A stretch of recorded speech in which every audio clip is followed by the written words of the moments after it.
Le punch matin, c'est évidemment, c'est le dimanche des rameaux. OK? Puis on rentre, c'est la semaine avant la Pâque. Et puis, en lisant cette semaine, comment?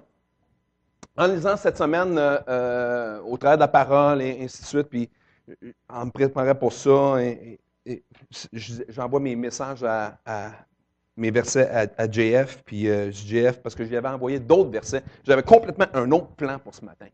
Et puis là, ce matin, le plan a changé. Fait que là, j'envoie les versets ce matin à JF. Puis là, même pendant que je suis en train de parler, le plan est en train de changer encore. Et puis, parce que dans un des passages, c'est dans Luc 19. Peut-être qu'on peut le mettre Luc 19, juste pour que vous puissiez le voir, je pense, à partir du verset 11. Puis, je ne les lis pas au complet, mais juste pour vous rentrer dans le contexte de qu'est-ce qui se passe. Juste avant de rentrer à Jérusalem, à partir du verset 11 dans Luc 19, ça parle de la parabole des talents. OK? Puis, j'avais jamais vu ça de cette façon-là en préparation pour vous prêcher sur la Pâque et le dimanche des rameaux, et ainsi de suite. Puis, c'est la première fois vraiment que je réalise que ce passage-là vient avant la rentrée à Jérusalem. Puis, je trouve ça très intéressant parce que, évidemment, dans la Bible, il y a chapitres et versets, puis on pense que tout est coupé, que, tu sais, Jésus parlait en chapitres et versets, puis là, non, mais c'était une continuité, là. La Bible est séparée en chapitres, en versets, simplement pour question de référence, OK? Puis gloire à Dieu qu'on a ce système de référence-là qui fait qu'on arrive dans la Bible et on sait qu'est-ce qu'on cherche, on sait où regarder. Mais Jésus n'a pas parlé en chapitre, en versets. C'était au cours du quotidien, c'était sa vie, il parlait avec ses disciples. Puis avant de rentrer à Jérusalem, il est en train, juste avant de rentrer à Jérusalem, il nous parle de le talent, le parabole des talents. Et puis, vous connaissez, bon, à un, il a donné 5, 10, d'autres, il en a donné 1, puis il y en a qui l'ont multiplié, puis l'autre a multiplié 5, puis le dernier petit chétif, il est arrivé, puis j'en avais juste un, je l'ai caché dans la terre parce que je savais que tu étais un méchant dirigeant, puis que j'avais peur de le perdre. Puis là, à la fin de la parabole, évidemment, comme vous le savez, c'est que, justement, le maître, il est fâché. Le roi est fâché, le dirigeant, le maître est fâché. Oui, effectivement, tu avais un talent, tu aurais dû faire de quoi avec? Tu aurais dû faire quelque chose avec ton talent. Puis je trouve que, toi, même pendant que je parle, je réalise que ça rentre un petit peu dans ce que Emmanuel nous partageait. Sers avec ce que tu as. Prêche avec ce que tu as. Oh, mais je ne sais pas quoi dire. Oh, regarde, tu connais-tu Jean 3,16? C'est le passage que je crois que quasiment tous les chrétiens, on connaît quasiment par cœur, hein? Car Dieu a tant aimé le monde, On le connaît. Alors, prêche avec ce verset-là. Vas-y avec le talent que Dieu t'a donné. Je t'ai donné ce verset-là, tu le connais par cœur. Sers-toi-en. Tu as un talent. J'aime boire notre Charlotte nationale.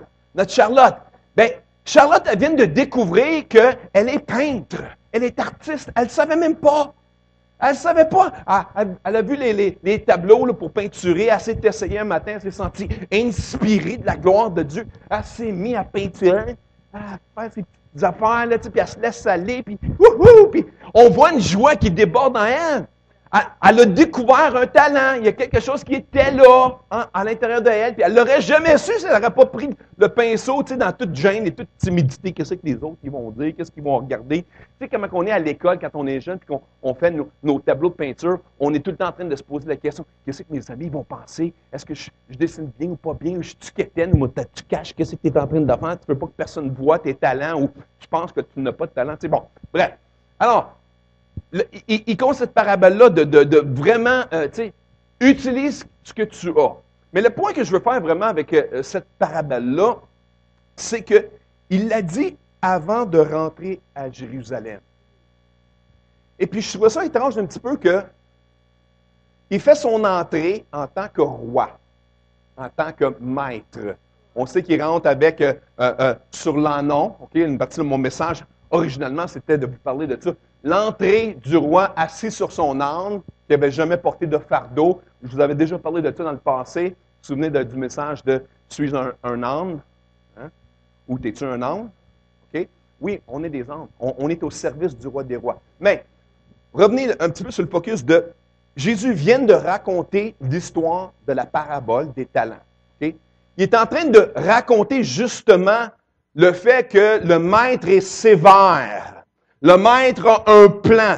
Il y a une direction. Il veut que tu fasses quelque chose. Il te donne quelque chose parce qu'il s'attend à quelque chose en retour. Hein?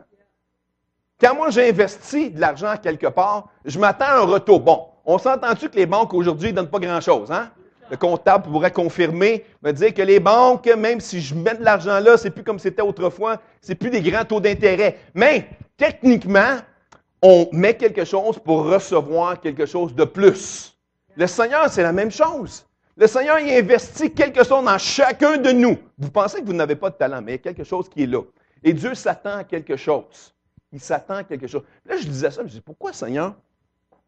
Pourquoi tu parles de ça? Puis là, je mijotais là-dessus, puis je pensais à ça ce matin encore. Puis là, Seigneur, pourquoi tu parles de ça? Puis ce qui me venait dans l'esprit pendant que je mijotais, pendant que je m'enchouillais spirituellement, qu'est-ce qui est en train de se passer là? Ce qui me vient en tête, c'était que, OK, le Seigneur est en train de parler du maître. Il est en train de parler d'un maître, finalement. Le maître qui a donné les talents. Puis je me dis, bon, qui est ce maître-là? Jésus est le maître, right? C'est le maître. Il est en train de parler de ce qu'il a donné pour recevoir. Je me dis, OK, il fait son entrée à Jérusalem. Bon, on sait que Jérusalem, ça représente nous, spirituellement. Nous sommes la Jérusalem. Nous sommes une Jérusalem. Toi, tu es une Jérusalem. Toi, tu es une Jérusalem. Le roi fait son entrée à Jérusalem. Le roi fait son entrée à Jérusalem. Il s'attend à quelque chose de toi. Il s'attend à ta dévotion. Il s'attend à ton amour, il s'attend à ton adoration. Parce que souvenez-vous, lorsqu'il entre sur l'âne, il s'en vient au travers du chemin. Là. C'est une célébration. Le roi des rois fait son entrée. Le peuple l'avait déjà reconnu, l'avait quasiment déjà comme couronné. Le roi.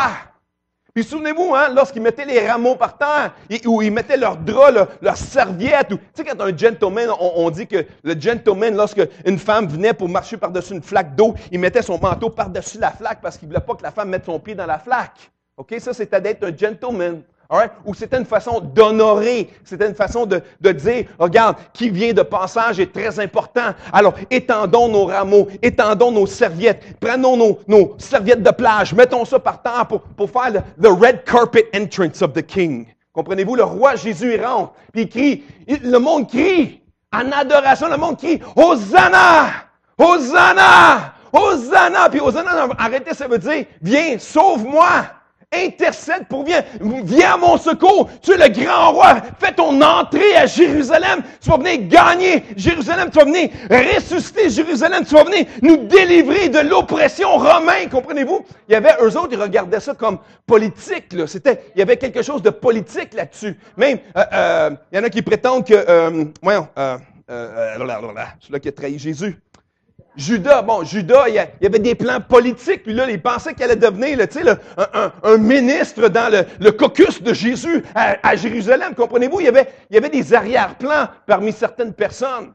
Et puis le peuple d'Israël, le peuple juif, s'attendait à un roi, s'attendait à une délivrance politique.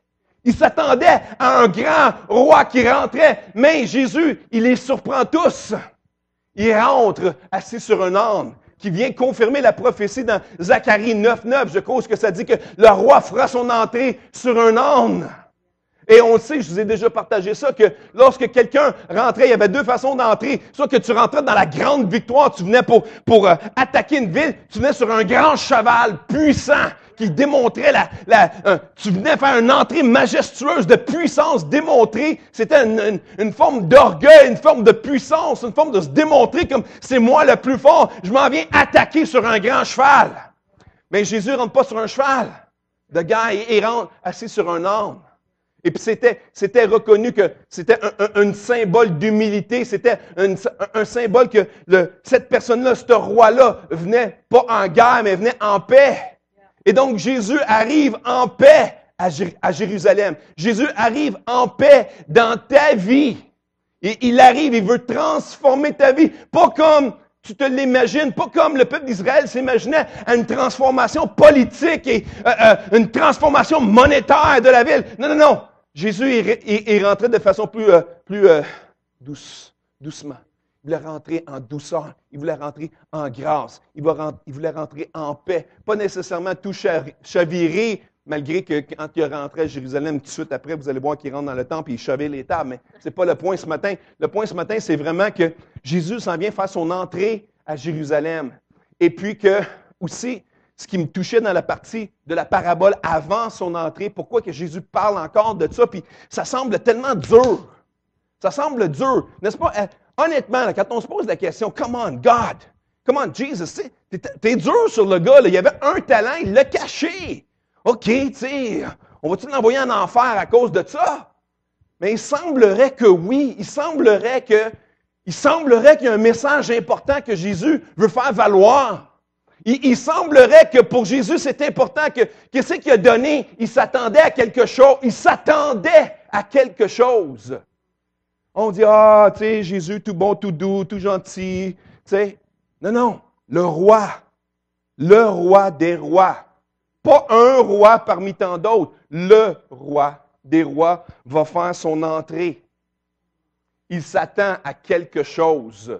Il s'attend à ta dévotion, il s'attend à ton amour, il s'attend à ton attention, il s'attend à ta fidélité, il s'attend que tu te donnes complètement et entièrement. Le peuple n'avait pas nécessairement compris encore à ce stade-là l'envergure spirituelle de ce geste du roi des rois. Même, ils n'avaient même pas tout à fait compris et saisi pourquoi que Jésus avait parlé de la parabole encore. Ils n'avaient même pas réalisé encore la profondeur de ce qu'il venait de dire. Hey, quand on dit que c'est marqué en rouge et que Jésus l'a dit, c'est parce qu'il faut l'examiner. Il faut l'examiner, il faut chercher, il faut sonder, il faut méditer, il faut mâchouiller, il faut penser, il faut raisonner, il faut penser spirituellement, aller chercher et puiser ce que Dieu a pour nous au travers de la parole de Dieu. Puis ce que je vois, c'est que Jésus, il raconte avant de rentrer à Jérusalem, regarde, je m'attends à quelque chose, regarde, je rentre pas là simplement parce que je veux te faire plaisir. Je m'en viens bouleverser ton monde, je m'en viens bouleverser ton être spirituel, esprit, âme et corps. Esprit, âme et corps, je reviens tout le temps à ça, puis je le souligne parce que, vous le savez, je le dis tout le temps, les gens disent corps, âme, esprit. C'est pas biblique. C'est esprit, âme et corps. Esprit, âme et corps. Esprit, âme et corps. Dieu veut toucher tous les domaines de votre vie. Esprit, âme et corps. Il s'attend à quelque chose de vous. Il s'attend lorsqu'il rentre. Il s'attend à quelque chose. Oui, sa grâce. Oui, son amour. Oui, la paix. Mais il s'attend à quelque chose de toi. Amen. Puis peut-être qu'on devrait le lire un petit peu. Reviens sur le Luc 19, 11. Parce qu'en lisant, c'est comme des fois, ça te percute, même pas rapport, mais ce matin, je lisais dans Apocalypse, puis je lisais dans Apocalypse, puis j'étais touché, ma femme me regarde un moment donné, puis elle dit, qu'est-ce que t'as? Elle dit, t'as-tu pogné? Je pense qu'elle réalisait là, que j'étais touché par Dieu, puis je pleurais, j'avais des petites larmes qui coulaient, puis je reniflais du nez, comme ça, puis je disais ma parole, puis j'avais comme juste une réalisation de l'amour de Dieu, puis ce qui nous attend, puis je suis en train de lire dans l'Apocalypse où quand Jésus revient, puis le trône de récompense, le bema seat qu'on dit en anglais, le trône où ce que Jésus va nous donner des couronnes. Puis là, je lisais une partie en particulier parce que ma femme ne le sait pas, mais ce matin, c'est quand je disais ça, puis j'étais touché, parce que je disais, il y a la couronne de gloire qui va être donnée à ceux qui vont avoir servi la parole. Tu sais. Là, je pense à nous en tant que pasteur. Je vais avoir une couronne. Peut-être qu'on va avoir plusieurs couronnes dans différents départements. Comme on dit, on est impliqué dans toutes sortes de choses. Mais il y a quelque chose qui va nous revenir. Il y a quelque chose qui nous attend. Puis c'est sûr, je ne sers pas le Seigneur pour obtenir la couronne, mais ça vient, c'est automatique. Ça vient avec le package deal. Amen? Alors, ils écoutaient ces choses et Jésus ajouta une parabole parce qu'il était près de Jérusalem et qu'on croyait qu'à l'instant, le royaume de Dieu allait paraître. Il s'attendait vraiment, le peuple d'Israël s'attendait à un royaume. Oui, il s'attendait que le royaume venait de Dieu, venait sur terre, comme il avait fait auparavant avec les différents rois d'Israël. Eux, ils pensaient qu'il allait avoir un roi physique qui allait s'installer avec une couronne, s'asseoir sur un trône, puis régner sur Israël. C'est ça qu'ils s'attendaient. Prochain verset. Il dit donc, un homme de haute naissance, wow, haute naissance, s'en allait dans un pays lointain pour faire investir de l'autorité royale et revenir ensuite. Il appelait 10 de ses serviteurs et leur donnait 10 000 et leur dit, faites-les valoir jusqu'à ce que je revienne. Jusqu'à ce que je revienne. Jusqu'à ce que je revienne. Jusqu'à ce que je revienne. Jusqu'à ce que je revienne. Est-ce que c'est affirmatif, ça, ou non? Peut-être je vais venir, peut-être ça me tente, si vous êtes assez gentil. Non, non. Quand je vais revenir, là, quand je vais revenir. Amen? Prochain. Mais ces citoyens le haïssaient et ils envoyèrent une ambassade auprès de lui pour dire, nous ne voulons pas que cet homme règne sur nous. Bon, ils ne savaient pas encore, là. Ils ne savaient pas, là. Mais voyez-vous, là, Jésus savait que lui, il rentrait à Jérusalem. Ah, il se faisait, tu sais, adorer les rameaux, les serviettes, le tapis rouge. On reçoit le roi. Hosanna, alléluia. Jésus savait qu'il allait se faire rejeter. Voyez-vous la parabole, là, qu'est-ce qui arrive, là? C'est qu'il disait même avant de rentrer qu'il était un haut dirigeant de haute naissance. On parle-tu de Jésus, là? Hein? De haute naissance. Puis là, ils vont envoyer une ambassade contre lui. C'est qui? Les pharisiens, les sadduciens, toute la gang qui était contre Jésus. Même lorsque, quand vous lisez le passage dans Luc 19, où ce que ça dit que les sadduciens, les pharisiens n'étaient pas contents. Dis à tes disciples, Jésus, de se taire. Dis-leur de se taire. Voyons donc, tu vois pas ce qu'ils sont en train de faire? Ils sont en train de proclamer que tu es roi. Tu n'es pas roi pantoute. Ça, c'était l'ambassade qui était envoyée contre lui, auprès de lui pour nous dire, nous ne voulons pas que cet homme règne sur nous. C'est parce qu'ils ne savaient pas encore, là. Mais ça s'en venait. Next. Lorsqu'il fut de retour, après avoir investi de l'autorité royale, après avoir été investi d'autorité royale, juste ça, là, après avoir été investi d'autorité royale, on s'entend-tu que Jésus est investi d'autorité royale? Hein?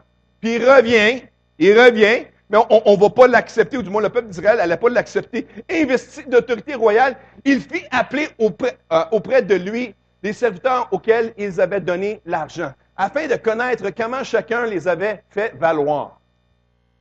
Le premier vient et dit, « Seigneur, t'amènes à rapporter 10 000. » Il lui dit, « C'est bien, bon serviteur, parce que tu as été fidèle en peu de choses. Reçois le gouvernement des 10 villes. » Reçois le gouvernement des 10 villes. Wow! Ça, là, ça a tout un autre lien, puis tout un autre enseignement là, dans Apocalypse que j'ai vraiment hâte de vous amener à un moment donné. Je suis en train de m'imbiber de ça. Là. Wow! Next. Le second vient et dit, « Seigneur, ta mine a produit 5 mines. » Wow! Il lui dit, « Toi aussi, sois établi sur 5 villes. » Continue. Un autre vient et dit, « Seigneur, voici ta mine que j'ai gardée dans un linge.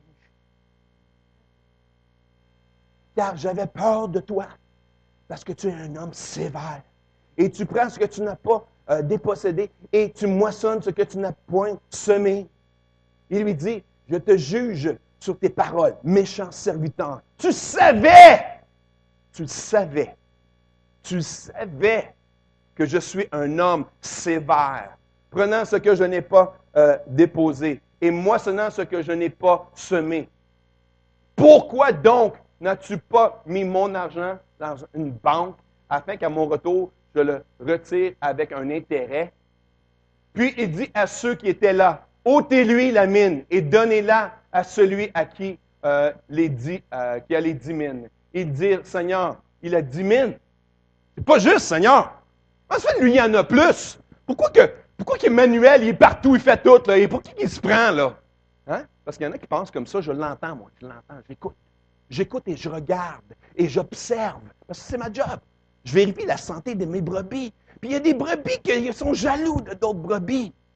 Là, on utilise Emmanuel comme exemple parce que c'est un seul exemple ce matin. Il y en a différents, il y a toutes sortes de choses qui se passent. Je vous le dire, on donnera à celui qui a, mais à celui qui n'a pas, on ôtera même ce qu'il a. Attache ta dessus avec Emmanuel, tu vas en faire encore plus. Puis il y en a d'autres qui vont en faire moins. Il y en a d'autres qui vont en faire moins. I hope. Au reste, amenez ici mes ennemis qui n'ont pas voulu que je règne sur eux et tue-les à ma présence. Ça, c'était comme wow! Tue-les dans ma présence. On pense à Jésus, tout gentil, tout beau, tout doux. Est-ce qu'on réalise que Jésus parle de lui-même ici? Tue-les dans ma présence. Something that makes you go, Why would Jesus say? Pourquoi est-ce que Jésus dirait ça? Tue-les dans ma présence. Parce qu'ils n'ont pas fait ce qu'ils étaient supposés de faire. Ouf! C'est quasiment... La parabole en soi, elle est prophétique, si je pourrais dire ainsi. Elle est prophétique parce qu'il parle de lui-même avant d'entrer à Jérusalem. Là, vous allez me dire, pourquoi tu nous parles de ça, pasteur, matin? C'est le dimanche des rameaux. C'est tout doux, tout doux. Mais c'est Jésus lui-même qui le dit. C'est Jésus lui-même qui se prépare à rentrer dans ta vie, à rentrer dans ta Jérusalem. Il s'attend à quelque chose. Il s'attend à la multiplication, il s'attend à la croissance, il s'attend du changement dans ta vie. Je pense que JF et ma fille sont assis en arrière. C'est pour ça que tu es assis là, toi. Mais est-ce qu'on réalise ça? Jésus rentre dans ta vie, puis ta vie t'avait d'être revirée à l'envers. À l'envers. Si elle ne l'est pas déjà, c'est parce que tu ne l'as pas laissé rentrer. Pense-y, là. Si ton monde n'est pas chaviré à l'envers déjà, c'est peut-être parce que le roi n'est pas rentré. Parce que le Seigneur Jésus veut chavirer des choses dans ta vie. Il veut le chavirer pour les bonnes raisons. Il veut chavirer ta vie parce qu'il veut t'amener à une bonne place. Il veut te corriger. Souvenez-vous, c'est une bonne chose, la correction. Souvenez-vous que la correction, c'est une bonne chose. Hein? Jésus rentre. Faites le parallèle. Faites le parallèle. Jésus a parlé de ça, de cette histoire-là, pour nous faire comprendre, saisir quelque chose, prendre, s'acquérir, être transformé, apprendre une leçon. Hein? Une parabole, c'est une leçon, non? C'est une leçon de vie. La parole est une leçon de vie. Qu'est-ce qu'on fait avec? Si vous venez à l'Église et qu'il n'y a pas de transformation dans votre vie, c'est que le roi n'est pas rentré. Pensez-y, là. Je vais juste faire, tu sais, 1 + 1 = 2. You know? Jesus comes in, le monde est viré à l'envers et tu es transformé. Si ton monde n'est pas à l'envers, tu sais, ça bouleverse, hein, devenir chrétien. Ça bouleverse les choses. Notre cours de vie, le standard, là, est changé à tout jamais. Parce qu'il est supposé de l'être. Supposé d'être transformé. Il est supposé d'être changé de façon radicale. Tu sais, Jésus rentrer dans le temple, virer les tables à l'envers. Ça serait comme moi, là, en arrière, ici, là. Puis juste prendre les tables, ouf, ouf, tomber les tables, les chaises revolent. C'est-tu comme l'agissement normal d'un pasteur, ça? Pourtant, Jésus est notre pasteur. Hein? Jésus est le grand pasteur, le grand berger. Il est rentré, puis il a viré des tables à l'envers, peuple de Dieu. Jésus a viré des tables à l'envers. Est-ce que vous avez encore des tables qui sont sur 4 pattes dans votre maison? Peut-être qu'il devrait y avoir des tables qui sont virées à l'envers. Hey, c'est Pâques, pasteur, come on, relax. Je me le dis moi-même. Moi-même, je me dis, hey, c'est pas ça. Tu sais, clean the temple. Jesus wants to clean the temple. Jésus veut nettoyer ton temple. Suis-je le temple du Saint-Esprit? Oui. La parole dit, je suis le temple de Dieu. Je suis le tabernacle de Dieu. Hein? Je suis le temple de Dieu. Nous sommes le temple de Dieu. Nous sommes le corps de Christ, comme Emmanuel a si bien dit. Peuple de Dieu, c'est Pâques. C'est Pâques une fois par année. Hein?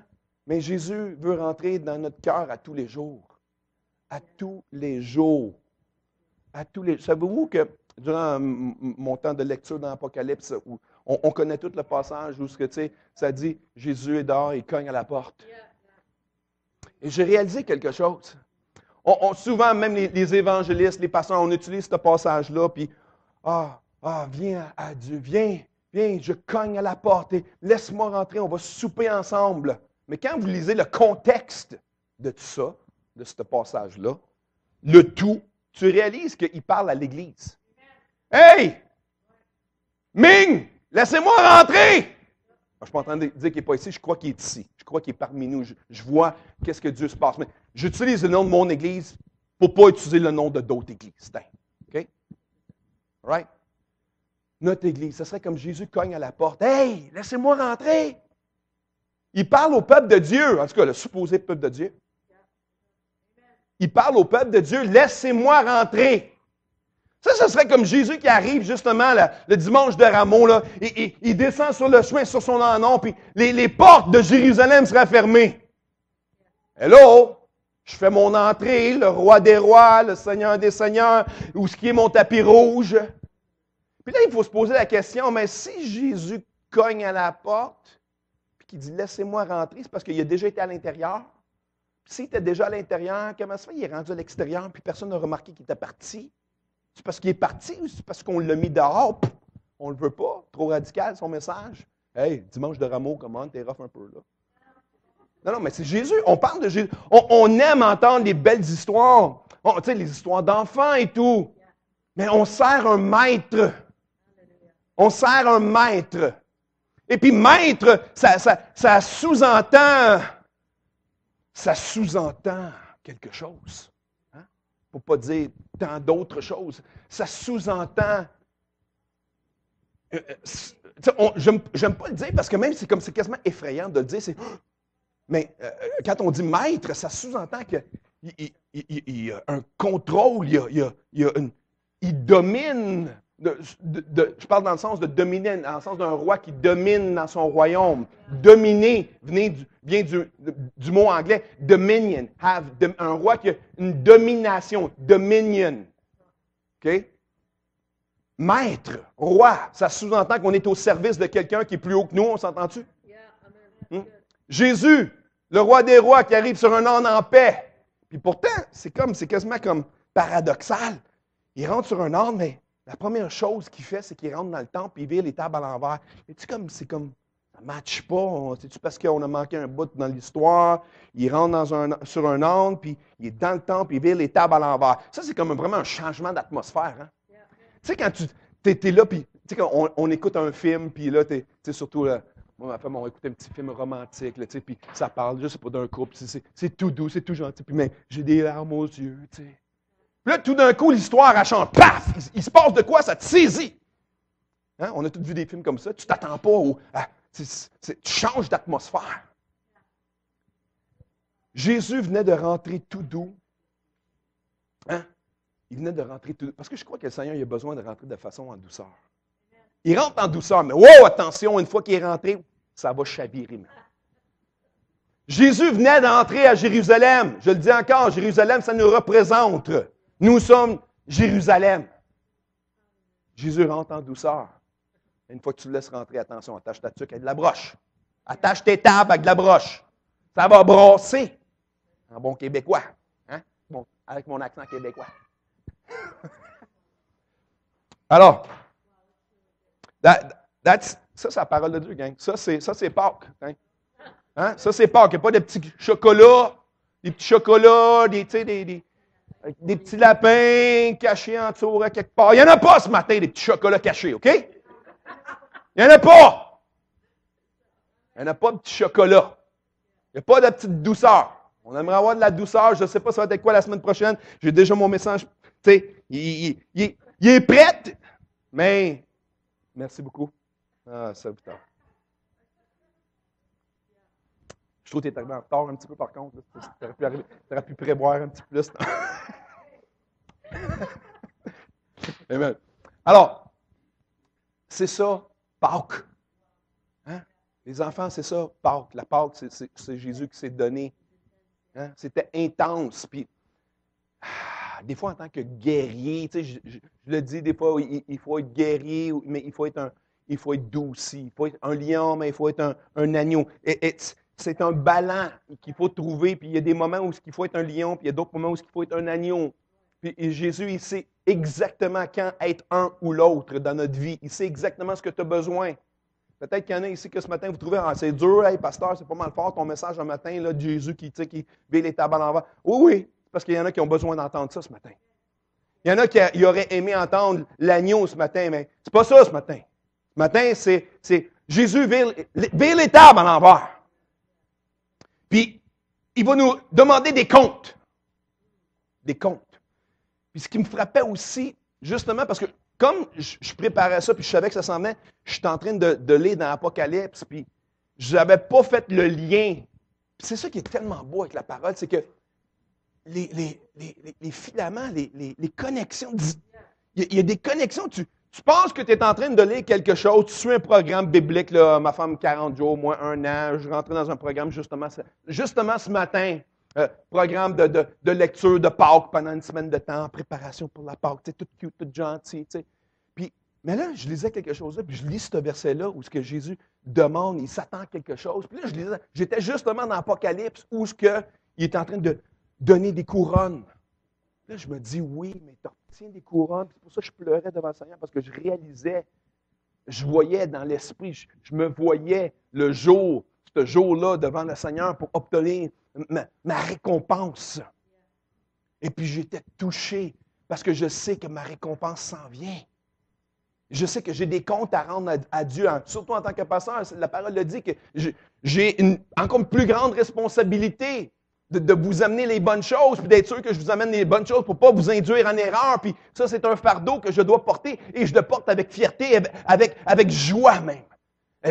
J'aime vous partager la parole et je veux m'assurer du mieux que je peux. Ça ne veut pas dire que je ne serai pas parfait, mais je vais essayer du mieux que j'ai de vous donner ce que j'ai parce que c'est la passion qui parle, c'est l'amour de Dieu qui parle. Puis je pense que c'est bon pour vous amener là.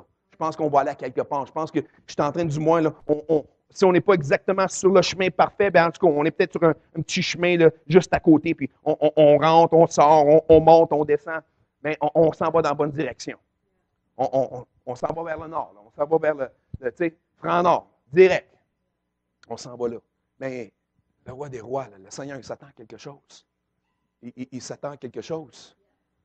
Il s'attend à quelque chose. Il s'attend à quelque chose de nous.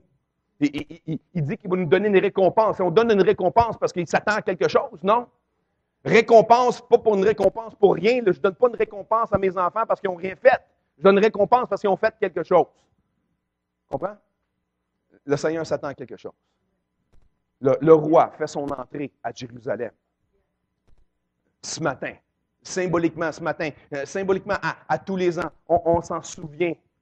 On se souvient de ce que Jésus a fait. Souvenons-nous pourquoi. Puis sondons un petit peu plus loin. Je n'aurais jamais fait de parallèle entre la parabole des serviteurs et la rentrée de Jérusalem. Mais c'est ça la beauté de la parole. C'est qu'à un moment donné, tu rentres dans des cavernes secrètes, de trésors, de richesses non découvertes.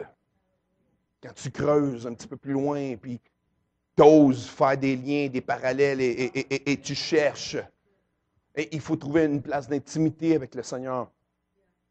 Faites pas comme le peuple d'Israël qui faisait juste crier Hosanna, au secours, viens à mon secours, puis là, quelques jours plus tard, comme on connaît l'histoire, c'est qu'ils vont le crucifier.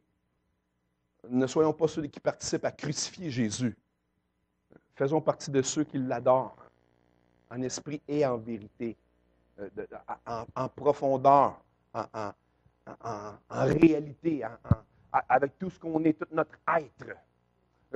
Moi, je ne viens pas ici le dimanche matin juste pour avoir le fun. Hein? Je ne viens pas ici juste pour un passe-temps. Je ne viens pas ici juste parce que j'aime prêcher. Malgré que j'adore prêcher. J'aime ça. Je le fais avec plaisir. On me demande de prêcher ailleurs, c'est oui, ça me tente. Il faut que même des fois, il faut que je dise Seigneur, est-ce que tu veux que j'aille là? Je suis rendu là où il faut que je demande parce que je sais que ça va venir de plus en plus. Je ne veux pas juste je t'ai invité à quelque part puis me sentir enflé puis flatter dans le dos parce que je suis un bon prédicateur. Non. Je ne fais pas ça juste pour le fun. Là. Je fais ça parce que je crois qu'on a un appel. Tous. Et une partie de mon appel, c'est de vous amener là. C'est de vous amener à cette place-là de service. Et pourquoi je regarde et j'examine ceux qui ont des talents et des dons pour les amener puis les mettre en valeur, que vous puissiez réaliser puis animer votre jalousie, la parole a dit. Paul disait que je veux animer la jalousie chez les Juifs. Animer la jalousie, mais tu vas dire, pasteur, mais la jalousie, ça n'a pas rapport avec la chrétienté. Non, mais il veut animer quelque chose de bon en toi. C'est comme, regarde, lui, il a ça en Dieu. Je peux-tu l'avoir moi aussi? Je peux l'avoir moi aussi. Toi aussi, tu peux l'avoir. Puis des fois, il faut payer le prix. Il faut payer le prix. Il y a un prix à payer pour recevoir Jésus. C'est le sacrifice. Le sacrifice vivant de ta vie. Amen? C'est le sacrifice vivant de ta vie. Sacrifice vivant de ta vie. Il ne t'appelle pas à être mort, assis sur ton banc à rien faire. Non. Il t'appelle à être en vie. Il t'appelle, la parole a dit qu'il est l'Esprit qui vivifie. C'est quasiment comme c'est redondant de le dire. Hein? Oui et amen. T'sais? Ainsi soit-il. Vivifié par la parole, vivifié par Christ en toi. On est tous appelés à être des exemples partout où on rentre.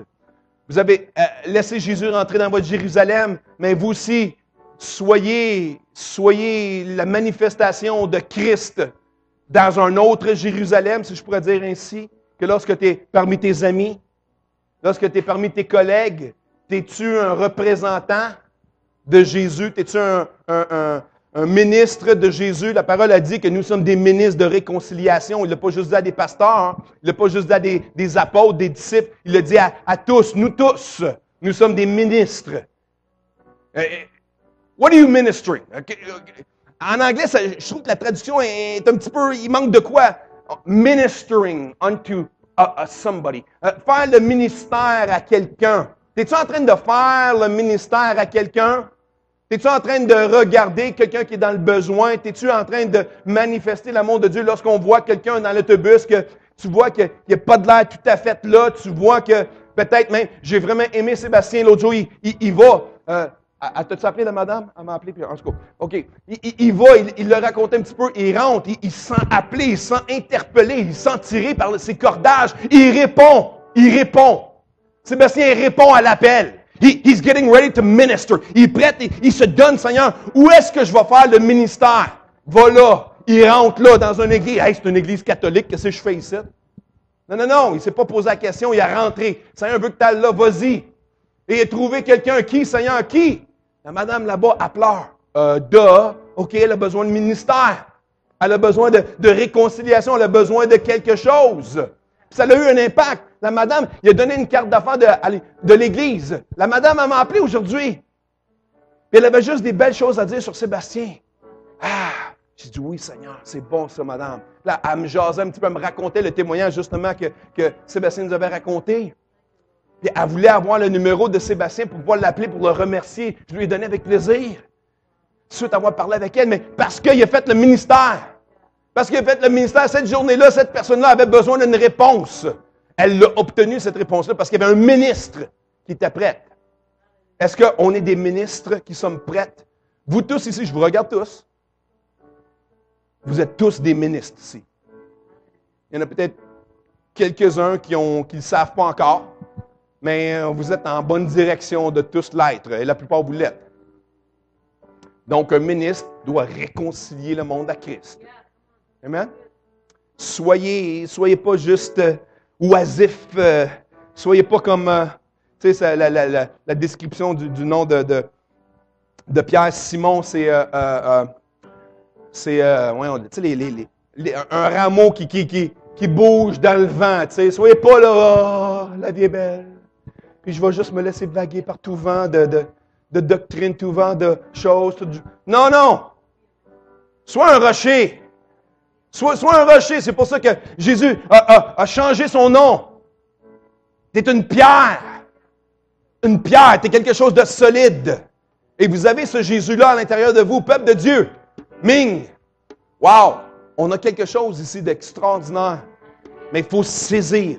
Il faut saisir l'opportunité d'être un chrétien. Il faut saisir l'opportunité d'être un serviteur. Il faut saisir l'opportunité car Jésus veut rentrer et chavirer ta table. Virer en l'envers. Virer à l'envers même tes finances. Ouais, je viens juste de penser à ça. Là. Il vire les tables à l'envers. Il veut virer vos finances à l'envers. Il veut virer vos pensées à l'envers. Il veut virer vos raisonnements à l'envers. Oh, mais Jésus, c'est Pâques. C'est ça, c'est Pâques. Il y a quelque chose qui va être sacrifié sur l'autel. C'est Pâques. La Pâques, c'est un sacrifice qui s'en vient bientôt. C'était 2,5 millions de Juifs, surtout des hommes qui venaient à Jérusalem en grand nombre pour célébrer. Une fois par année, ils venaient constamment, tous les ans. Hey, imaginez, 2,5 millions de personnes à Jérusalem, ça en fait du peuple, ça. Tu ne peux pas parker ton auto si tu veux. Il y a du monde, là. Il y a du monde, les hôtels sont bondés. Jésus arrive. Le sacrifice arrive. Le sacrifice arrive. C'est Pâques, c'est la célébration. Il y a un sacrifice qui s'en vient. Il y a un sacrifice vivant qui va se donner. Maintenant, c'est à nous, comme Emmanuel a dit, c'est à nous maintenant de sacrifier. Oui, oui, il y a un prix à payer. C'est Pâques, hey! C'est Pâques. Où est-ce qu'il est mon chocolat matin? Où est-ce qu'elle est ma fleur? Semaine prochaine, peut-être, si vous êtes gentil. OK? Ça, c'est mon dimanche de Rameau. Pasteur Mike a parlé du dimanche de Rameau. Hey, c'était pas trop doux un matin? Hein, des fois, je pense qu'on a besoin d'une claque en arrière de la tête. On a besoin de se faire réveiller, hein? Par amour, c'est une claque d'amour. Tu sais, quand je vois mon fils, tu sais, oui, bon, il n'est pas là. OK, t'es quelque part. Je donne une bonne claque d'amour dans la face. Clac, clac, clac. C'est pas être imbécile. Non, non, non, c'est pas ça. C'est une claque d'amour. J'ai appris ça de mon beau-père. Vous me le faites encore des fois. Une claque d'amour. C'est comme, hey, voilà. Hein? C'est une claque d'amour. Ce matin, c'est une claque d'amour. Puis la claque, ça nous saisit. Les premières fois, je n'étais pas habitué à ça. Hein?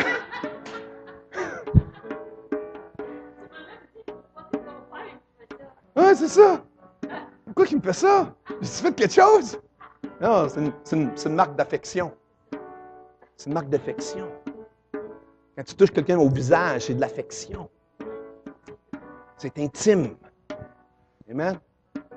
Jésus est intime avec vous ce matin. Une claque. Un sacrifice vivant. Peut-être qu'on pourrait se lever debout.